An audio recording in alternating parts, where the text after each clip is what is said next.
날개가 넷으로 되어 있다고 에스겔 선지자에게는 보여주셨고, 수락은 날개가 6이 있다고 됐습니다. 이것은 수락은 몸통 윗부분을 두 날개로 가리고 몸통 아랫부분을, 몸통을 가슴을 기점으로 해서 몸통 윗부분과 아랫부분으로 나눕니다. 그래서 전신을 가리는 거예요. 네 날개로. 그리고 두 날개는 날아가는 거예요. 그래서 날아가는 소리가 창화하여 가로되 많은 물소리와 같고 수만 천천만만의 천사들이 찬양 소리로 들린다, 이렇게 했어요. 이제 이것은 계시록에서 요한이 금송을 들을 때는 주님의 계시의 말씀을 듣는 음성이었고, 많은 물소리와 같은 큰 음성을 들었다. 반모섬에서 동일한 이상을 보는 것이죠. 이것이 선지입니다. 오늘 부족하지만 제가 이런 말씀을 증거할 때 천천만만의 천사들이 오늘 모임 가운데 오셔서 각자를 돕는 영들을 하나님이 보내시고 각자를 구축하고 수종 들어주는 영들과 함께 하나님을 찬양하고, 이런 말씀을 들을 때 말씀을 찬송하는 그런 축복의 시간이 되도록 그렇게 들으시기를 바랍니다. 그 다음에 본디 독수리는 그룹 이야기 안 했구나. 그룹 이야기에서는 에스겔 1장이나 10장에 나오는 이제 이야기, 에스겔서에 제일 많이 나오는데, 거기 보면 그룹은 4날개가 있습니다.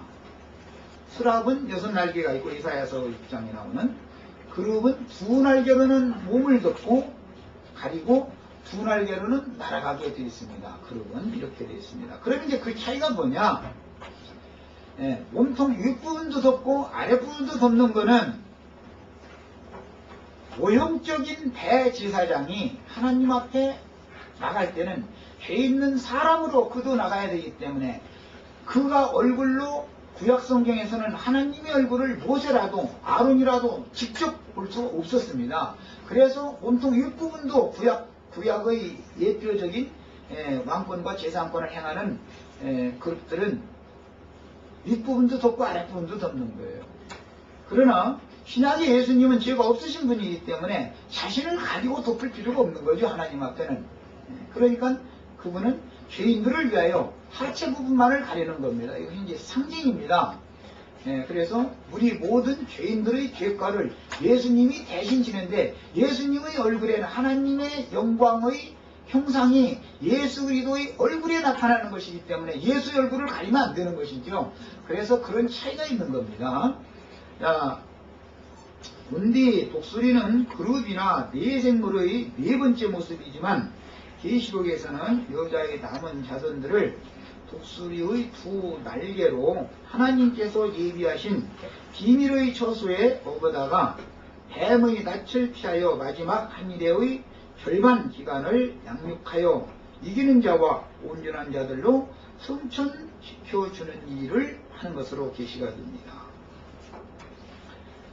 마지막 한 일의 절반이라고 하는 것은 마지막 한 일의 앞부분의 절반은 3년 반 동안 예수님이 사역을 완성하셨고, 그 사역의 대를 잇는 후사들, 사도들이 남은 생애 동안 그 일을 하고, 그 다음 대를 잇는 사도들이, 주님의 증인들이, 두 증인들이 또 그 일을 하고, 많은 종들이 있지만 둘로 이렇게 요약을 하고 대표성을 갖는 거예요. 그래서 두 증인이라고 하는 겁니다.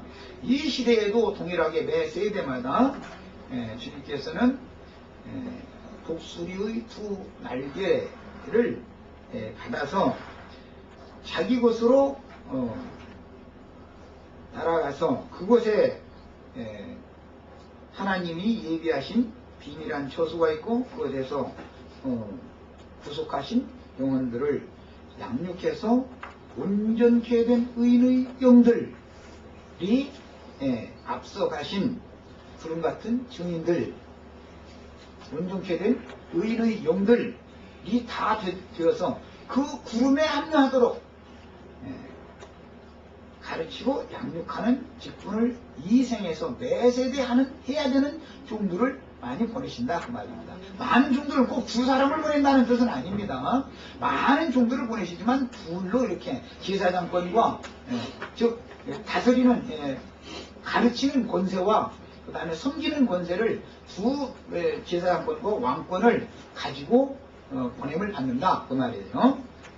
자, 그룹들은 화염검을 가지고 하나님을 수직하다가 하나님께서 사형을 명하시면 그 자리에서 심판을 집행하였으므로 대제사장이 지성소에 들어가기 위해서는 반드시 하나님의 받으시는 속죄 제물을 가지고 들어가야 하는 것이고 빈손으로나 부정한 제물을 가지고 하나님의 얼굴 앞에 나아갈 수가 없었습니다.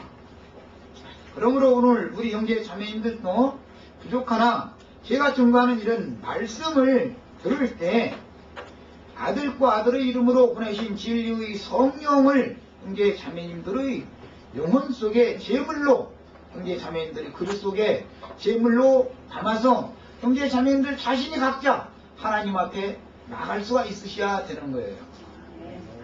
이것이 구약시대의 백성들이 모든 객과들을 대신 짊어지고 하나님 앞에 대신 나아가서 제사를 해야 하는 대제사장의 직임이었으므로 사람으로 오신 예수님은 대제사장으로서 자신의 피를 가지고 하나님께 나아가 세상 죄를 속하심으로 구약의 율법을 이루어 율법의 마침이 되셨습니다.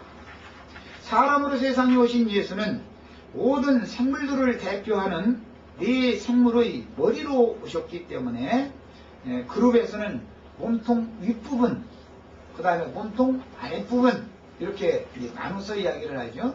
그래서 신약의 교회는 그리스도의 몸이고 교회의 머리는 그리스도다 이렇게 말하는 것이 구약성경의 그룹에 의해서 오는 겁니다. 사람으로 세상에 오신 예수는 모든 생물을 대표하는 네 생물의 머리로 오셨기 때문에 예수님이 이 생에서의 생존 시에 행하신 행적들은 사복음서들이라고 하는 네 복음서들로 기록하여 예수님은 어떤 분인가를 소개를 해주고 설명을 해주고 있습니다. 그러니까 하나님과 그의 보내신 자 예수 그리스도가 어떤 분인가를 아는 것이 영생이죠. 예수가 누군가를 알려면 사복음서를 소상하게 알아야 된단 말이에요. 어느 한 부분만을 알고서 내가 다 알았다면 온전히 아는 것이 아니죠. 네 방면을 모두 다 알아야 되는 거예요. 땅의 두 짐승들인 들짐승들과 집짐승들 그리고 공중의 모든 새들과 모든 짐승들 중의 대표인 사람이 물고기는 빠집니다. 생물들 중에서 바닷고기는 빠지는 거예요. 이것은 세상 사람은 이미 심판함과 저주 아래 있으니까 내 생물에 들어갈 수가 없는 것이죠. 그래서 들짐승의 대표인 사자, 집짐승의 대표인 소, 날짐승의 대표인 독수리, 모든 생물들의 총 대표인 사람 이렇게 성경에서는 네 생물로 넣는 겁니다. 사람이 그래서 모든 짐승들의 대표인 사람이 하나님의 명하심을 따라 화염 검으로 심판을 집행하는 그룹들의 직무를 대행하게 하려는 것이 하나님의 마음에 감추인 비밀의 경륜입니다. 그러니까 우리가 육신을 입고 이 생에 생존하는 동안은 그룹들이 천사들이 형제님들을 부축하고 또는 어떤 경우에는 은혜의 천사로 역사도 하시고 어느 때에는 심판의 천사로 역사도 하시지만 이 생 넘어 그리스도의 예수와 그 그리스도 주와 그 그리스도의 왕국이 실현되는 천년왕국이 실현되면 그때부터는 하늘 보좌에서 하나님의 보좌를 수직하고 하나님의 영광을 찬송하고 어떤 자들을 은혜로 덮어주고 가려주고 하는 일을 누가 하느냐 하면은 네 생물들이 하게 되는 거다라는 겁니다. 자, 첫 시간 여기까지 하고 한 2, 3분 쉬었다가 이어서 하겠습니다.